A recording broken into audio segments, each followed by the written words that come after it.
plusieurs directions. Surtout pour nos visiteurs, les ont dit, mais c'est vrai, la dynamique est bonne, mais quand tu as chanté ensemble là, heureusement que la troisième fois, on s'est bien réglé. Alors, dans cette assemblée, nous avons des gens qui viennent du Congo, du Ghana, nous avons des personnes qui viennent de la Côte d'Ivoire, du Togo, nous avons des gens qui sont... on a même eu à un moment donné des Brésiliens. On a eu des gens qui venaient du Burundi, n'est-ce pas? Et puis encore de l'Haïti, du Kenya.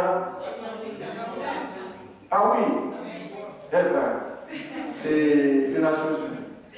Nous bénissons le Seigneur. Et c'est comme l'Église du Seigneur doit être cela. L'Église du Seigneur, elle est multiethnique. Et nous bénissons le Seigneur pour cela, frères et sœurs. J'aimerais partager avec vous succinctement une parole qui est dans 1 Jean chapitre 5, verset 1 Jean chapitre 5. On va lire les deux versets 14 et 15.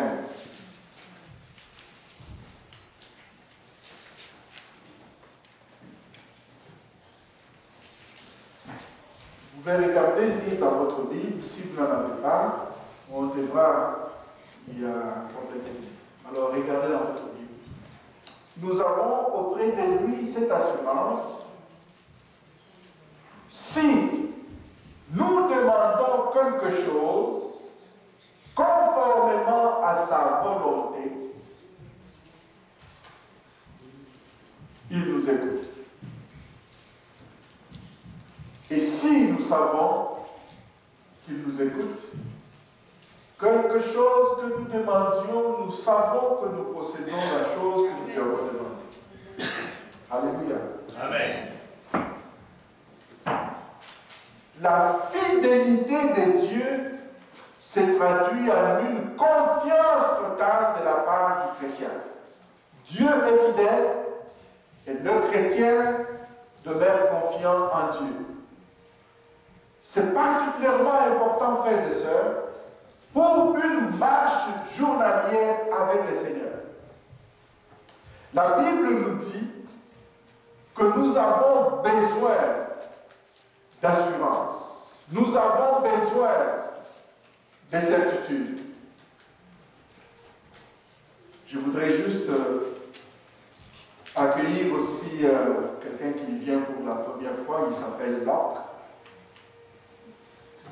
C'est un ami. C'est aussi mon conseiller financier.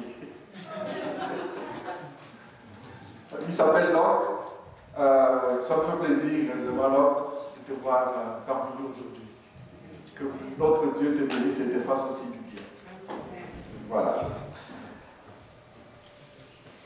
Le verset 14 dit que nous avons besoin d'assurance. Nous vivons dans un monde d'incertitude, dans un monde de relativité. La plupart des choses deviennent relatives aujourd'hui. Les certitudes sur lesquelles les sociétés se sont bâties, ces certitudes sont en train d'être ébranlées petit à petit. À tel point qu'aujourd'hui, les jeunes, les enfants et parfois même les adultes ont perdu des repères. Quand on n'a plus d'assurance, quand on n'a plus de certitude, on n'a plus de repères et on se cherche. On est étonné de voir combien de jeunes gens sont engagés dans des missions suicidaires, parce qu'on leur présente certaines assurances. On voit les jeunes gens s'engager sur des voies particulièrement difficiles des fois, parce qu'on leur présente certaines certitudes. Parfois, il y a des certitudes ou des assurances qui n'ont pas de fondement. J'ai déjà raconté à quelques personnes Une fois, à un moment donné, je me rendais à une réunion de prière et j'avais pris à bord de mon auto quelques personnes, c'était l'hiver, et nous allions à un endroit où il fallait qu'on retrouve aussi les autres. Il neigeait abondamment. Et moi j'étais sûr, parce que c'était moi qui conduisais, et surtout que la géographie et la topographie me connaissent, j'étais sûr de la direction que je prenais. Et la neige tombait, il y avait effectivement une certaine bifurcation qu'il fallait prendre, mais je ne l'ai pas aperçue à cause de l'abondance de neige. Et à un moment donné, une des personnes qui était dans le show m'a dit, est-ce que tu es sûr de là où nous allons? Parce qu'on continuait d'aller, ça n'arrivait plus là. Finalement, je lui ai dit, je suis sûr, t'inquiète pas. J'avais une certaine certitude, j'avais de l'assurance quant à la connaissance du chemin. En fait, je voulais dire, j'étais comme vexé, je dis, qu'est-ce que tu sais à qui tu t'adresses? C'est quelqu'un qui connaît où se trouve le nord. Je sais où l'on va, je connais l'adresse, ne t'inquiète pas. Comme pour dire, ta vie est entre mes mains. Je vous amènerai au bon port. Jusqu'à ce que je m'aperçoive que oui, je commençais à voir des arbres que je ne connaissais pas, parce que dans la vie, nous marchons toujours avec des repères, n'est-ce pas? Finalement, avec un peu de honte, je dis, ben, je pense que j'ai dû manquer la sortie. Mais au moment où je parlais, j'étais sûr. C'est pour dire, frères et sœurs, avec ce petit exemple, on peut être sincère, mais tout en étant égaré. La sincérité ne veut pas dire que je veux arriver au bon endroit. On peut, quand on est sincère, on bâtit aussi des certitudes. C'est pour cela que nous voyons des gens qui sont sincères dans ce qu'ils font. Mais la sincérité ne veut pas dire qu'on est dans le vrai. La Bible nous parle des assurances. Le verset 14 dit, nous avons auprès de lui cette assurance, cette certitude. Ça veut dire ces convictions qui sont développées par le Seigneur et qu'il a placées à nous par son esprit, qu'en ce qui concerne la prière, lorsque nous demandons à Dieu quelque chose de conforme à sa volonté, Dieu nous écoute. Alléluia. Ça veut dire, frères et sœurs, que lorsque je vais en prière, comme nous avons fait la fois passée, nous avons parlé pendant 2 semaines de la question de la sémence. Cette question qui a été parfois et bien souvent galvaudée par beaucoup, c'est vrai, on le reconnaît.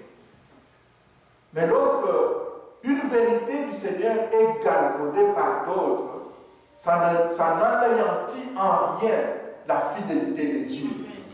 Lorsque Dieu dit que vous devez apporter cette sémence dans la terre et que vous devez veiller sur votre sémence parce que vous verrez que la sémence va pousser et va produire plus que ce que vous avez sémé et elle va produire la sémence de la même qualité que celle que vous avez apportée dans la terre. C'est une vérité fondamentale, absolue, et Dieu veille là-dessus. Il veille sur sa parole pour l'exécuter. Et pour différentes personnes, nous avons lu aussi que c'est lui qui fournit de la semence au semeur. Alléluia. Et il dit bien, c'est lui qui fournit de la semence au semeur et du pain pour sa nourriture.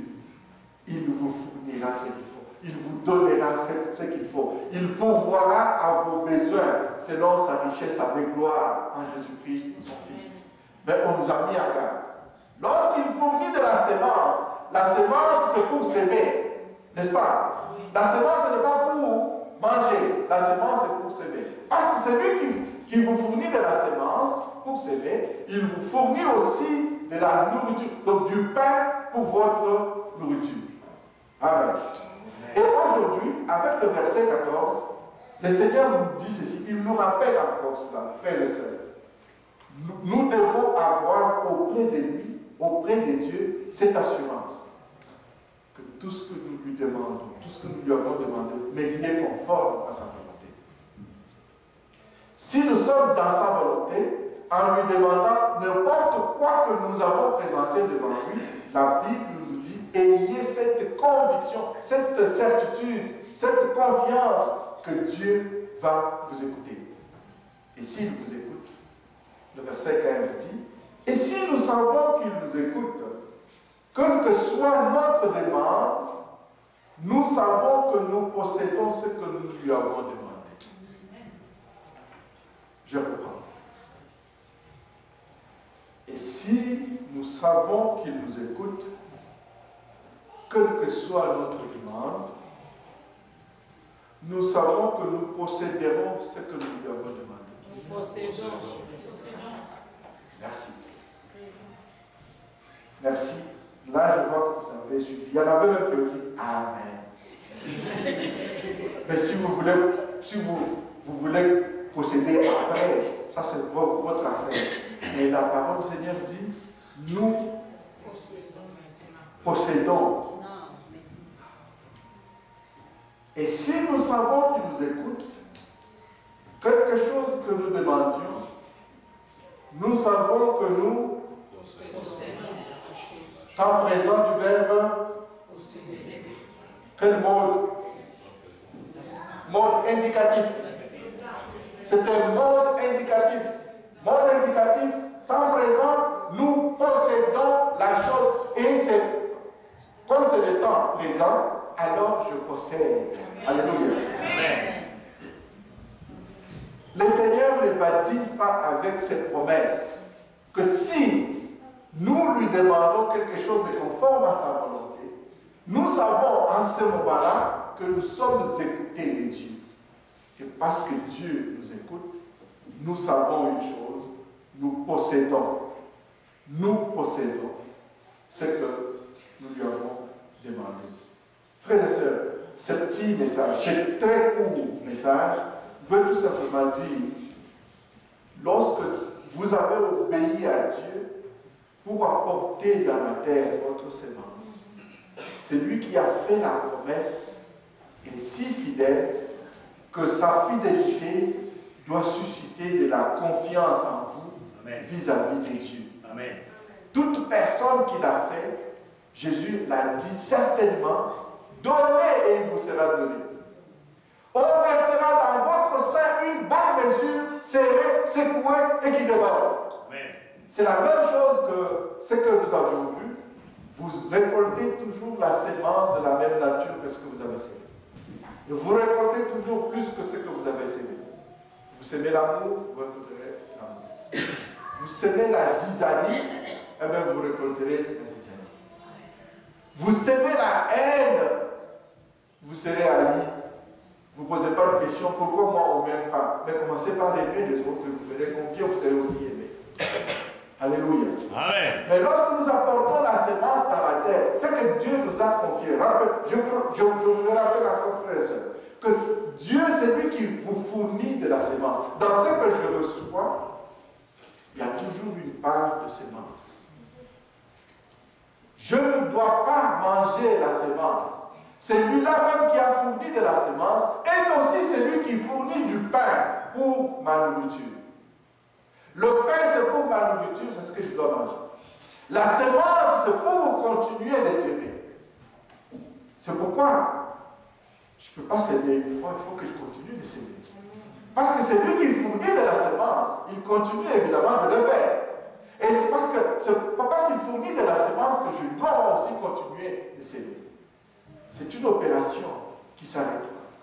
Mais Dieu est fidèle. Amen. Dieu est fidèle pour accomplir, Dieu est fidèle pour réaliser ses promesses. Et c'est deux versets que je vous recommande même de mémoriser, frères et sœurs. Nous avons auprès de lui cette assurance que si nous lui demandons quelque chose de conforme à sa volonté, il nous écoute.